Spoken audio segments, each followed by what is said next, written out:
Hi friends, எல்லாருக்கும் வணக்கம். எல்லோரும் எப்படி இருக்கீங்க? நல்லா இருக்கீங்களா? இன்றைக்கி காலையிலே எழுந்த உடனே டிஃபன் தாங்க நம்மளுக்கு பெரும்பாடாக இருக்கும். டிஃபன் இந்த பசங்களுக்கு செஞ்சு கொடுக்கறதுனால என்ன செய்கிறதுன்னு யோசித்து மண்டையே குழம்பி போயிடுது. அதனால் இன்றைக்கி நான் என்ன செஞ்சிட்டேன்னா, பீட்ரூட் ரைஸ் செய்யலான்ட்டு தாங்க நான் எல்லாமே செஞ்சேன். பீட்ரூட் ரைஸில் என்னென்ன பாருங்கள், எப்படி செய்கிறேன். ஆனால் நான் செஞ்சது ஒன்றா இருந்தது, பசங்களுக்கு கொடுத்தது வேறு ஒன்றா இருந்துச்சு. அதனால் காலையிலே எழுந்திரிச்சி பீட்ரூட்டெல்லாம் அலசி தோல் செத்தி துருவி வச்சுட்டேங்க. துருவி வச்சுட்டு எண்ணெய் ஊற்றி கடுகு, பச்சை மிளகா எல்லாம் போட்டு, பச்சை மிளகா போடல ஏன்னா காரமாக இருக்கும். அதனால் பச்சை மிளகா வாயில் போட்டால் உரைக்கிதுமா அப்படின்னு சொல்லிட்டாங்க.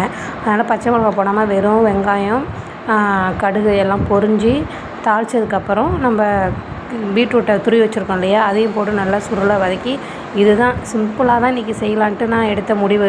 கடைசியில் பார்த்திங்கன்னா என் 2 பொண்ணும் எனக்கு வேணாம், எனக்கு சாம்பார் தான் வேணும், தொட்டுக்க வச்சுருங்க, எனக்கு வேணான்னுட்டாங்க.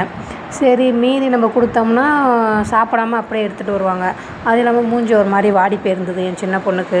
அதனால் சரி, இதை நம்ம செஞ்சுட்டு அப்புறம் மற்ற அடுப்புலேயே உங்களுக்கு இதை நான் காட்டுங்கிறதுனால நான் செஞ்சது ஒன்றா இருந்தது, பசங்களுக்கு சாப்பாடு வச்சது ஒன்றா இருந்ததுனால அப்புறம் டக்குன்னு பருப்பு குக்கரில் போட்டு கடகடன்னு ஒரு குட்டி சாம்பார் வச்சு அப்புறம் இதை தொட்டுக்க செஞ்சு கொடுத்துட்டேங்க. லைட்டாக நான் என்ன பண்ணிட்டேன், சரி நம்ம சாதம் தானே கிளற போகிறோம், சாப்பாட்டுக்கு அதிகமாக இருக்குன்னு வேறு உப்பு வேறு அதிகமாக போட்டுட்டேன். அதனால் என்ன ஆகிடுச்சு, உப்பு அதிகமாகிடுச்சின்னு பெரிய பொண்ணு ஒரே அழுக, உப்பு போயிடுச்சு அப்படின்ட்டு. சரி, சாதத்தோட வெறும் வாயில் சாப்பிடாதீங்க, சாதத்தோடு மிக்ஸ் பண்ணி சாப்பிடுங்க அப்படின்னு சொல்லிட்டாங்க. அதனால் இன்றைக்கி காலையிலே கடகடன்னு வேலையை செஞ்சு சுறுசுறுப்பாக செஞ்சு இப்படி ஸ்லோவாக ஆகிடுச்சு மதன்னு ஏதோ செஞ்சு முடித்து பசங்களையும் ஸ்கூல் அனுப்பி விட்டுட்டேன். இதுதான் நம்ம பீட்ரூட் ஸ்டைல் எப்படி இருக்குன்னு பாருங்கள். வறுவல் பிடிச்சிருந்தா நம்ம சேனல் லைக் பண்ணுங்கள், ஷேர் பண்ணுங்கள், கமெண்ட் பண்ணுங்கள். மறக்காமல் நம்ம சேனலை சப்ஸ்கிரைப் பண்ணி வச்சுக்கோங்க.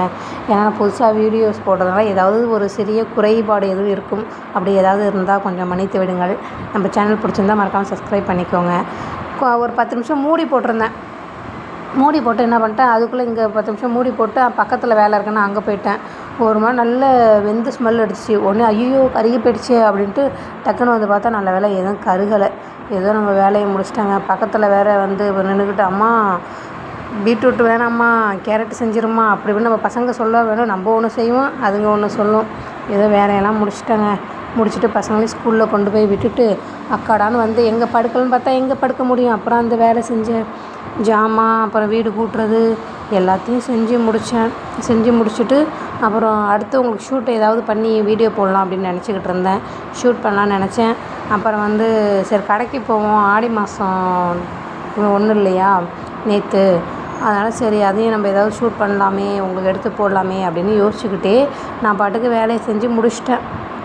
மறுபடியும் சொல்கிறேன், நம்ம சேனல் பிடிச்சிருந்தா லைக் பண்ணுங்கள், ஷேர் பண்ணுங்கள், கமெண்ட் பண்ணுங்கள். மறக்காமல் நம்ம சேனலை சப்ஸ்கிரைப் பண்ணி வச்சுக்கோங்க. எப்படி போட்டதுக்கும் இப்போயும் எப்படி இருக்குது பாருங்கள். அவ்வளோதான். தேங்க்யூ.